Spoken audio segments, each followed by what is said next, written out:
light years ahead of you, enough for the joke. I got some bread to move, I need. Yo, what's up? It's your boy Lano XL, Mr. 18 Pockets. And it is me, yo boy, Mr. McGee, a.k.a. Boopy, a.k.a. Born Rich. Man, we are back with another episode of the Born Rich Club podcast, You sir. already know. What's up? Man, brother, I'm chilling. I ain't gonna lie to you, homie. I'm chilling. I'm feeling good. I'm in a silly mood, man. Listen, we missed you guys. We love all the feedback y'all been giving us, man, For about sure. the new spot, For the sure, new for building. sure. Somebody called it the Groovy Room. Yes, this is actually, this is my mother's basement. Yeah, this is the there you go. hideout. So shout out to Miss XL and Miss Lano XL. Yeah, this is Mama XL. this is a nice, laid back, groovy type of situation going on right now. What you Absolutely, think? man. I'm telling you straight up, like, now listen, homie, I am in a silly ass mood today, man. You always in a silly I'm ass feeling mood. good. The weather is good. I can smell spring right around the corner. Why are you in a good mood for? Did you have your morning? Well, jack off my morning wank. Yeah. Absolutely. What did you do today? Absolutely. I woke up with a morning wood on and took care of that. Yeah. But no, I mean, You it's took care of that? Okay. Sometimes you got to get it how you live, man. I guess. I call it a self-care day. But anyway, though, man. I woke up today, man. I had a good breakfast. Fruit, always lot have of a fruit, good lot of breakfast. fruit in my breakfast. A lot of veggies in my breakfast. Oh, Man, so are you okay? I think I look at people who eat like fruit for breakfast, like Yeah. either you in the mob or you bougie. yeah. I'm neither. Okay. I'm just trying to switch some shit up, though, brother. Trying to switch some shit up. Like I said, it's spring. Spring is around the corner. Spring is around, and Summer dresses is around the corner. yes, and leggings all the way up to your neck. Fupas is around the corner. Well, a lot of these women have been trying to get their fupas off of them. So Well, keep working, sister. it might be little fupas this summer, right? Keep working, sisters. But if you don't, It's okay with you you. got a man who will kiss him. Of course, because You got a you man who will are the number one Mr. AKA kiss Talk to him. they fupa, and they love when you kiss they fupa.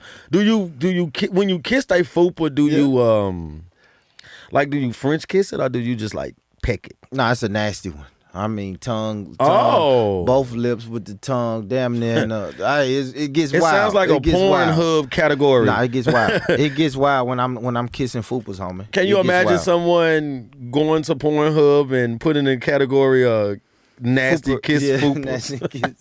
Fupa Sloppy. kissing. Fupa kissing. Yeah. What's your favorite category in Pornhub? Fuck, man. Fuck. That sounds like you got a lot of them. No, I'll go Ebony BBW. Oh. Ebony BBW. Yeah, Ebony I always tell BBW. people, man, you want to have fun, get some baby oil in the BBW. Oh, God. oh, wow. But anyway, man, It's a water slide. yes, you're going to be climbing and falling. Escalator with water on it, right? You going nowhere fast. Nowhere. Shout out to the BBWs, man. We You love already know. We love you. But I woke up happy, I guess. And the reason I say I guess is because I'm just in a space now where I have just been growing to the point where just distractions. Okay. No more part of my life anymore. Anything that I felt like was hindering me. And listen, everybody always talks about the people that, I'm getting away from this person or I'm getting away from that person because of this. But at times you can be that person. Okay. I agree. Yeah. So I agree. I didn't just remove myself from everything because of they was getting off bad energy. At times I might give off bad energy. Yeah. So I want to go back at times and I want to go and just fix myself before I continue on down the road, because sometimes it's called taking accountability, right? Yeah. So I took some accountability. I was like, you know what?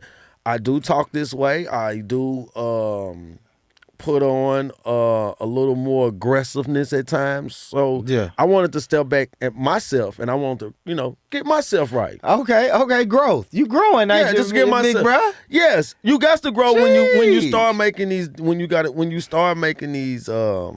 goals and you start setting yourself going by different codes in life. absolutely. And stuff. Absolutely. I think you most definitely got to grow. Mm-hmm. I'm no more Lano from Rock City Street. Man, we want that old Lano. Yeah, well, now I took a lot of tools with me, Yeah. but I didn't. I'm not the same Lano from then. I'm not a bad little kid anymore. No, I feel that. I feel that. Like- I feel that. Yeah, because now when you're looking at certain kids and that you raised or you grew up with or whatnot, and you look at them and you see where they at now, some of them stuck in the same space, some of them still going down that Yes. dead end road, Yep, and some are growing. Yeah, yeah. You know what I'm saying? Yeah, I think with the kids, man, we have to be patient. Show a little patience with the kids, right? Because it is becoming this old head, young head type of deal, right? Where the old head said, man, these young niggas wilding now. Yeah. Like they going crazy. For sure. But then we have to understand that we was once them, right? I'm putting myself in the old head category because I'm damn near there. You feel me? Well, I don't think we was once them. Well, I mean, we was once sort of like them. I mean, it was one time, bro. Like, come on, Lano. I know you, homie. It was one time where nobody could tell you nothing. Nobody can still tell me nothing. Yeah, but I'm just saying, and that's how the young guys are looking. And now I feel like us in our spot now, we're trying to tell the young brothers, look, especially me, man. Like I have a young son. Yeah. I have a young son, so I'm telling my young son, like, look, son, everything you're trying to do, I've seen it before. Mm-hmm. I've seen it.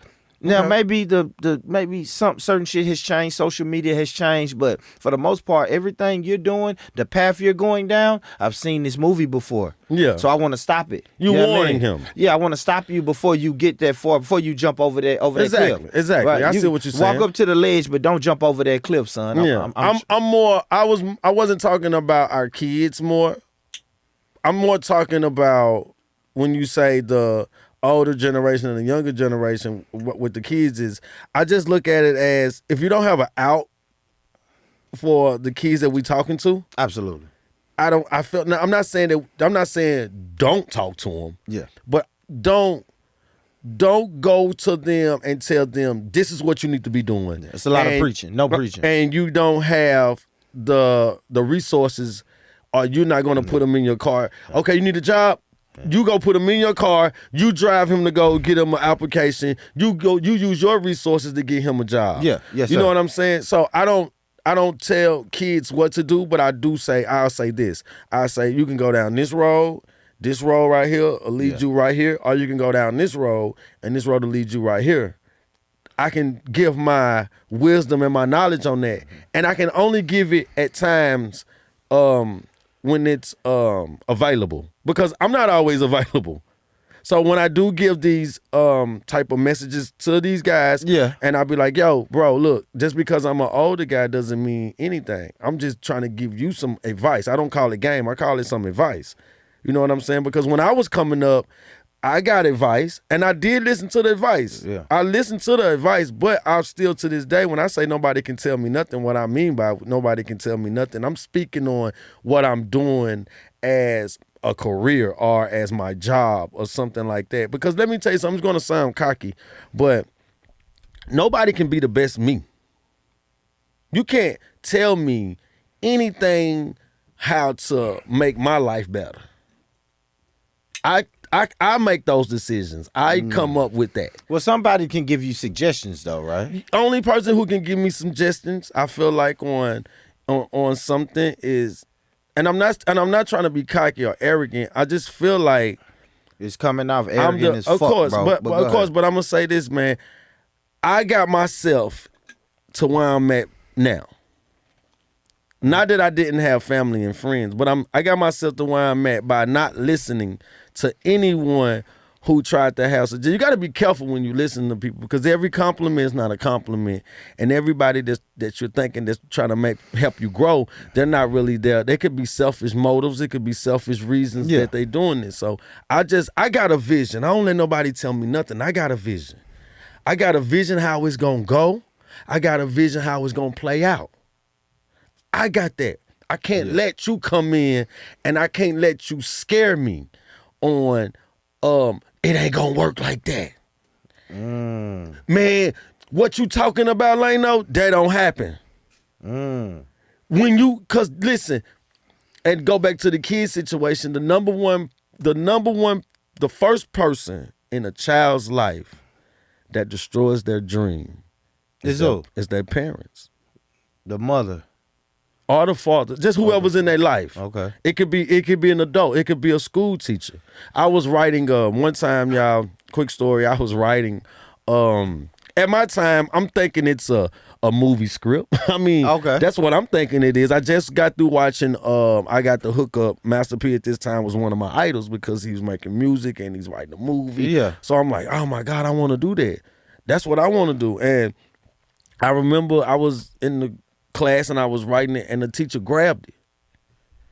I thought I had my schoolwork done. I was in math class too, y'all. So I was decent in math. So anyway, he grabbed it. And you know what he told me? What did he tell you? He said, man, first he had to look at it. Well, once he looked at it, he said, man, don't be doing this. Who you think you is, Hollywood? And you know, he asked me he said, who you think you is, Wesley Snipes? That's what he said to me. Yeah. And it was another teacher in the classroom, and he made fun of me. In front of the class. Yeah. Now, he really made fun of me in front of the whole class. He said, man, who he think he is? This, and look what he wrote. And then he gave it to that other teacher. Now, they didn't pass it around to the students, but he passed it to the other teacher, and the other teacher was just like, oh, you wrote this? And I said, yeah. And then it was like 3 pages. So I was just started. And then the other teacher who took it from me, he was like, man, who you think you is, Wesley Snipes? Man, this ain't gonna work, man. Yeah, this don't work. Yeah. That's what he told me. He says stuff like this don't happen for kids like you. You always want to talk. You always want to be bad. Yeah. He said stuff like that. So that's what I'm saying. But at that time, I was already arrogant and cocky. So I didn't let that go. I let that go in one ear and out the other. But these are things that happen. Absolutely. You know what I'm saying? Absolutely. But the other teacher did give me my props at the end of the class. And you know the good thing is, I know that you wasn't a disrespectful kid. I was. You was disrespectful? A little bit.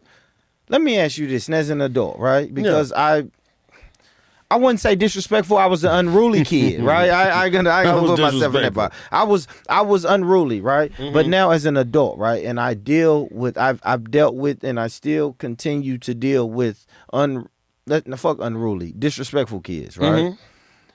How do you deal with them? And I ask you that, Lino, because when I was forced to deal with a few kids that I deemed to be disrespectful, I realized that I kind of like held a grudge, not just a lifelong.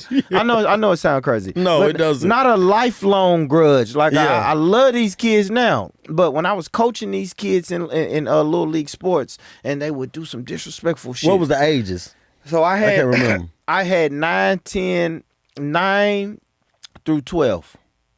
Oh no, they know. No, hell no. But it was still disrespectful because they were becoming that age. You know, once you get to that 13 through 16 ages, you know. That's what I'm saying. You right for holding the grudge. Those are grown. Look, where we at now in these days of age, those are grown adults. Yeah, man. Those are the ones who are breaking in your car, stealing your guns. But but that's true.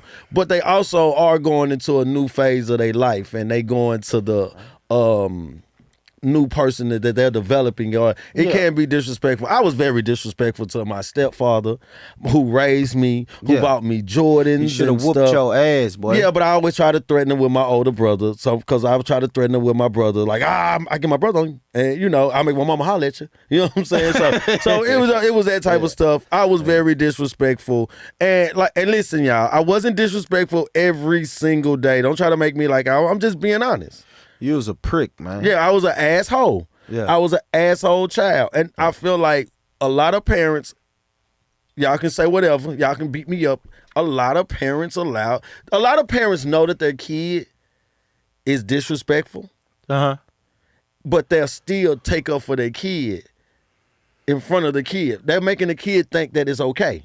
If someone say, hey, so-and-so was doing this, and he was with him and they was doing this right here. Well, the first thing is a lot of parents, and this male or female, I catch myself at times doing it. But when I catch myself, I gotta make sure that I'm also letting the situation, I'm letting both parties know who's wrong. You see what I'm saying? Like, hey, yo, you wrong too, bro. So a lot of parents don't do that. A lot of parents say, well, what about so-and-so child? Yes. And they'll do that in front of their child, and they'll make their child feel like, because I used to do it sometimes. Look, my teacher can say, I'm finna call your mom. You know what I used to say? What you say? Look at my shoulders, everybody. You know why I didn't care? You know why I didn't care? Because he shrugged his shoulders for the audio listeners. Yeah, I shrugged my shoulders. Listen, I didn't care. You know why I didn't care? Because the other phone number that we had the phone silencer off. We had the ring off. So when you call this number, the ringer was off. So nobody's gonna hear it ring. And my mom don't even answer that phone. So I used to be like, I don't care. But kids can't be disrespectful. We got to stop our kids from being disrespectful. We got to put them in their place, because you see how bad kids is now. Kids are 16 years old running around with assault rifles. So you got to, And I like that, because it's easy to just say, fuck them kids. I do it 95% of the time. Yeah, it's easy for us to say, man, you know what? I don't want to have to deal with these rambunctious kids, these disrespectful kids. I don't want to deal with them. So if I don't have to deal with them, then I don't. And I know I'm good for that. That's why I said when I was saying I held a grudge against a child before, it wasn't I held a grudge. It was the more of I'm not gonna put my time, energy, and effort into this child if he's just gonna be disrespectful, or she's gonna be disrespectful. I think people, we do that in life. We do that in relationships and everything. If I'm gonna keep giving, and you ain't even accepting it, then fuck you. I feel you. Yeah, you know what I mean, I put that wall up, that cutoff. I shut down. You know what I mean? Got you. I put that wall. I put a grudge. I had a grudge on a child before because he ate the last pizza. And you whoop his ass. No, I was just looking at him while he was eating it, and then he didn't even eat the whole thing. I was mad. I was like, man, you little. And then after that, I just said, you know what? I'm not dealing with you no more. No more pizza. No more pizza for you. No, I ordered pizza. I just ordered the single slices and I eat it in front of him. You got the mini joints. But yeah, man, good shit. For sure, man. All right, so Lano, let's get into the advice. Let's go. Let's do it, man. Listen, we have been getting some real good feedback on the advice part of it, we man. have, most definitely. People have been emailing. They're in the DMs. Listen, guys, if you want, it goes down in the DM. Hey, listen, if you want the Born Rich Club podcast to give you some advice, you can take it for what it's worth. Take it, leave it, cash it in, receive it, whatever. Yeah. But if you want advice from the Born Rich Club guys, then email us at bornrichpodcast@gmail.com. 100. I am going to repeat. Email us at bornrichpodcast@gmail.com. Right? And we'll give you the correct or the bullshit advice that you need. But always either way, going to be correct. You're going to get the advice that you come here for. So we got a new one, man. Thank this brother for emailing. Thank all the people who email. Keep them coming. But I ain't going to waste no more time, Lano. Let's get into it. Let's go. So this one is called, I titled this. He didn't put a title on it, but I like this title. The Math Ain't Mathing. All right, let's get to it, right? So this is from our dear brother, Dewan. And Dewan said he's from Cashville. He didn't say Nashville. He said Cashville. Shouts out to Dewan, Cashville, Tennessee. There we go, Dewan. All right, so Dewan said, I'm a 36-year-old, nice-looking man. Nice. Okay, Dewan. All right, okay. Dewan. Okay, brother. Hey, this is a podcast with guys on here. Yeah, I don't care how you look, Dwayne. But, hey, shout out to you if you're a nice-looking man. We'll let the women decide that. Yeah. All right, I'm a 36-year-old nice-looking man with a career in economics. I have been married to a beautiful wife for 6 years. All right, hold on. Let me put this on my phone. Can't see it too good. My bad. Sorry about that, y'all. Sorry about that. All right, let's pull it up on my phone. All right, so Dewan said, I'm a 36-year-old, nice-looking man with a career in economics. I have been married to my beautiful wife for 5 years. She has always handled the money because I didn't want to be the economic bully of the marriage. I recently received a promotion and a raise from the company that I work for. My wife has never been great with money, but she's always been decent. She will buy frivolous things from time to time, but nothing too crazy. Until now. She just purchased a new car without my permission. She has been hinting at a new car, but I didn't take her too serious because I know that we need renovations to our home. When I saw the car, I smiled. I pretended to be happy, but she could tell that something was wrong. When I asked her if something, no, not, I'm sorry, guys. When she asked me if something was wrong after the new car, I told her, no, everything is all good. He's dumb. Her buying a car. No, you're not. He says, her buying a car makes me really want to take control of our finances so that we can be focused on renovating our home, and we can also focus on being financially responsible for the rest of our lives. Now, the question is, should I take control of the finances? And if so, how do I tell her that I want to assume that role? I don't know, but first of all, I'm gonna say Metro Public Schools is horrible. Absolutely. Yeah, absolutely. But I will say this: I struggle. Take over control. Yes, take control. If you already trusted her and you said that she just do little frivolous spending, and then next thing you know, she's buy a vehicle. That's a huge purchase. Yes, take control. Go in there. Me personally, I would have took the car back. Because if we share the finances and you didn't talk to me about it, well, now it's I car. If it's not I car, you just have to take it back. But you don't have to take control 100%. You can't sit her down and say, hey, yo, look, future references from now on. Yeah. Let me know when you're going to make these type of purchases, because these are huge purchases. Because I want the PlayStation 5. It's $1,000. Yeah. I didn't get it because of I wanted to show you that I'm responsible with money. Mm-hmm. You're showing me that you're not responsible with money. So since you're going to show me that, you got one more time. But I don't understand, because if I'm going to share an account with somebody, I'm going to put, if you swipe the card or you go in the checking, you go to the bank, it's going to sound, my phone going to get alerted too. Yeah. So the brother was saying that he wanted. I mean, she had been telling him like, "Yo, we need a new car. We're gonna get a new car. Oh, I can't take this car. And then she went and bought it. I don't know. And then she went and bought it. I'll say this. Let me give you my advice, DeJuan. I will say yes. Take control of the finances. Yes, I've been in relationships where I was in control of the finances. Midway through the relationship, I guess gave up my duties of finances and let the woman take control. Realized after like 2 or 3 months that was a horrible decision, and then I regained it, man. It's all about a conversation and communication. If you really, really sit down with that woman and say, look, this is the finances. Everything is about your pitch and the blueprint. Like, man, we're in the age now we want receipts. So yes, if you can tell her, listen, baby, this hurt us financially. This didn't help us get to our goals that we had, our financial goals that we had, and you break it down to her. Crunch numbers. I'm a math guy, man. Shout out to my Martin Luther King and Meg's alumni people, man. But I am a math guy. I'm a math guy. Not me, y'all. I'm White Creek. So, like I'm saying, man, listen, crunch those numbers. You can't argue with math. Sit her down and say, look, this is what came into the account. This is what went out the account. This amount that went out the account was supposed to go to renovations, but instead this amount went to a car. So listen, man. Listen, homie. Take control of your finances. Most definitely. At the simplest form, have the conversation with your boo. Y'all let us know what y'all think DeJuan should do. Get at us, man. Born Rich Club. Hold on. Oh my gosh. Not Born Rich Club.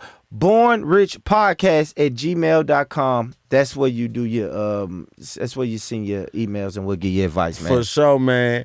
And I always know this man right here.